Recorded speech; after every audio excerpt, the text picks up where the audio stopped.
मियाँ बीवी का अगर इत्तेफाक नहीं ना होता तो वो कहें कि घर में कोई भी खुशी रहेगी तो ये मुमकिन ही नहीं।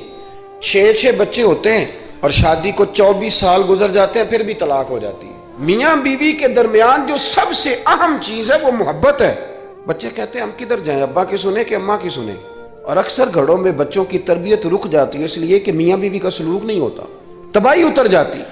घर के अंदर हर शय है पर इनका प्यार नहीं, घर नहीं चलता मेरे भाई, टूट जाता है।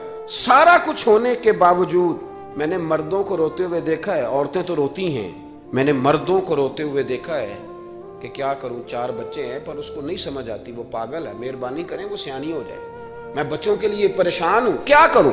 यानी औरत अगर वफादार और प्यार करने वाली न हो तो मर्द को आंसू निकल आते हैं कि ये सियानी होती तो मेरा घर बन जाता।